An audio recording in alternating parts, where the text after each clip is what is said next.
मोहरमच्या निमित्तानं चंद्रपूर शहरात विविध ठिकाणी सवारी बसवून कार्यक्रमांचं आयोजन केलं जात आहे.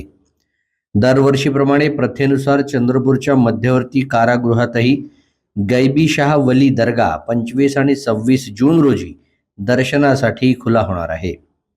शहरातील बाबूपेठ, पठाणपुरा व इतरही भागात मोहरम निमित्त भाविकांची विशेष गर्दी दिसून आली. विशेषतः बाबूपेठच्या गुरुदेव चौकात असलेल्या सवारी बंगल्यात सर्वधर्मीय नागरिकांनी मोहरमचे दिवस श्रद्धेनं साजरे केले. गुरुदेव चौकातील हा सवारी बंगला भाविकांच्या श्रद्धेच्या केंद्रस्थानी राहिलाय.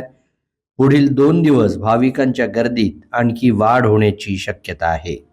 पवन कुमार बाबुराव दाखवतो तिहारी पडा असताना सवारी बंगला जेव्हा ही सवारी कमीत कमी मी पावत आहोत तर माझे दादा, माझे वडील आणि मी करत आहोत.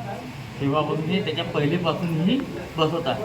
पहिले सांगत होते लोक की हे ताकपत्रीच्या बसत होती सवारी, त्या पहिलेपासून बसत आहे ना.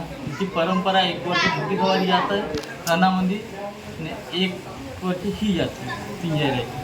आणि यावर्षी बी आमच्या नंबर नसून बी मोठी सवारी काही कारणास्तव नाही जाऊ शकत आहे, तर आम्ही त्यावर्षी ही सवारी पिंजाऱ्याची घेऊन येतात. ही सवारी पुष्कळ वर्षापासून बसत असून सुद्धा ही नवसाला पावणारी लोक इथे श्रद्धेने येतात आणि नवस बोलतात आणि नवस ते पूर्णही होतो. आणि इथं असं नाही की इथं मुसलमानच होता, हिंदू न मुसलमान सर्वजण मिळून त्या दर्ग्याची सेवा करतात.